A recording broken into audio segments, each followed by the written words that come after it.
இதுவே உங்க வீட்டு பொண்ணுக்கு உங்க அம்மாக்கோ தங்கச்சிக்கோ அக்காக்கோ நடந்ததுன்னா இந்த மாதிரி தான் கமெண்ட் பண்ணிருந்திருப்பீங்களா?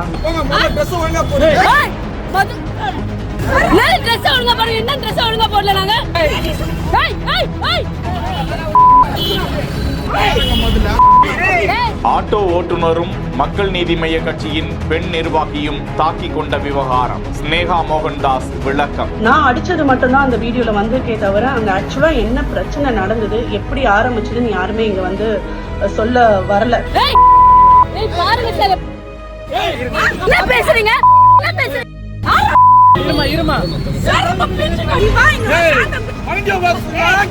இரண்டு பேர் மீதும் தவறு இருக்கு. போலீசார் வழக்கு பதிவு செய்து விசாரணை. காலையில ஆட்டோ வந்து சைதாப்பேட்ல இருந்து எடுக்கிறோம் பிரசிடென்சி காலேஜ் போறதுக்கு. ஆட்டோ டிரைவர் வந்து மேப் வந்து ஆஃப் பண்றாரு, வேற வேற ரூட்ஸ் போறாரு, கண்ணாடியில ஒரு மாதிரி பாக்குறாரு, எல்லாம் பண்ணிட்டு வராரு. நாங்க அதை வந்து நெக்லெக்ட் பண்ணிட்டு வந்துட்டே இருக்கோம் பேசிட்டு. ஒரு பாயிண்ட்டுக்கு மேல அவர் சுத்தி சுத்தி சுத்தி போறாரு. அது இல்லாம ரேஷ் டிரைவிங் பயங்கரமா பண்ணிட்டு போயிட்டு இருந்தாரு.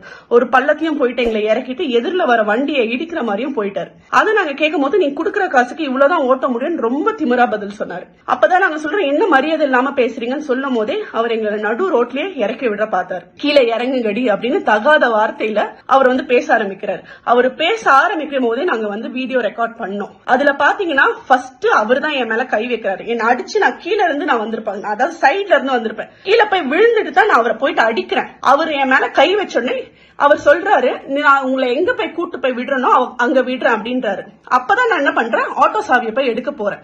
ஆட்டோ சாவி எடுக்க போகும்போது என் கழுத்திலேயே ஒரு அடி அடிக்கிறாரு. அடிச்சுட்டதுக்கு அப்புறம் தான் நீ எப்படி நான் அடிக்கிறேன், நான் செருப்பாலே போட்டு அவர் அடிக்கிறேன். தப்பு யார் மேல இருக்குன்னே தெரியாம எப்படி ஒரு பொண்ணு வந்து ஒரு ஆட்டோ டிரைவர் கூட இல்ல, எப்படி ஒரு ஆம்பளை மேல ஒரு பொண்ணு வந்து செருப்ப கழட்டி அடிக்கலாம். இப்ப அதுதான் இங்க வந்து நிறைய பேருக்கு பிரச்சனையா போயிட்டு இருக்கு. சோ எல்லாருமே வந்து ரிதன்யா மாதிரியோ பாதுகாப்பு அவங்களோட தற்காப்புக்காக அடிக்க வந்தா அவங்கள வந்து டானு ரவுடி என்னென்ன பட்டம் சொல்லி அவளை வந்து குறுகி கூணி அவ செஞ்சது தப்புன்னு நீங்க நினைக்க வைக்கணும்னு பாக்குறீங்களா சில பேர்? எனக்கு புரியல. அந்த இடத்துல அவர் ஒரு ஆட்டோ டிரைவர் போல இருக்கிறாரா நீங்களே பாருங்க. ஒரு யூனிஃபார்ம் கிடையாது, வண்டி ப்ராப்பரா ஓட்டல, இவ்ளோ பிரச்சனை இருக்கு. ஆனா நாங்க செருப்பால அடிச்சது மட்டும் தான் இங்க நிறைய பேர் வந்து இதை பாக்குறீங்க. என்ன மாதிரி கொஞ்சம் தைரியமா இருக்கிற பொண்ணுங்க இருக்கும் போதே இவன் இப்படி ரியாக்ட் பண்றானா, அப்போ ஒரு நார்மலான லேடிஸ் கிட்ட இவன் எப்படி பிஹேவ் பண்ணுவான்? அதெல்லாம் யாருக்குமே யோசிக்க தோணாதா? இஷ்டத்துக்கு கமெண்ட் கமெண்ட் பண்ணுவீங்களா? அப்பனா ஒரு பொண்ணு வந்து செத்தாதான் அவ வந்து நல்லவ, எதிர்த்து போராடினா அவ வந்து அப்படிதானே நீங்க சொல்ல வரீங்க? எங்களை மாதிரி தைரியமா பேச வர பொண்ணுங்களை வந்து இப்படி நிறுத்தாதீங்க, ஸ்டாப் பண்ணாதீங்க. இங்க வந்து ஆண்களுக்கு பாதுகாப்பே இல்லையானா அந்த இடத்துல ஒரு பொம்பளை ஆட்டோ டிரைவர் இருந்தாலும் என்ன போட்டு அடிச்சிருந்தாலும் நான் அதை தான் பண்ணிருப்பேன். இங்க ஆம்பளையா பொம்பளையாங்கிறது பிரச்சனை கிடையாது. இது வந்து ஒரு தனி நபரோட ஒழுக்க சம்பந்தப்பட்டது. தயவு செஞ்சு இந்த ஒரு வீடியோவா இருக்கட்டும் இல்ல இதுக்கப்புறம் வர இந்த மாதிரி பெண்கள் வாய்ஸ் அவுட் பண்றவங்களுக்கு சப்போர்ட் பண்ணலனா கூட பரவாயில்ல, இந்த மாதிரி கேவலமா வந்து ஜட்ஜ் பண்ணாதீங்க.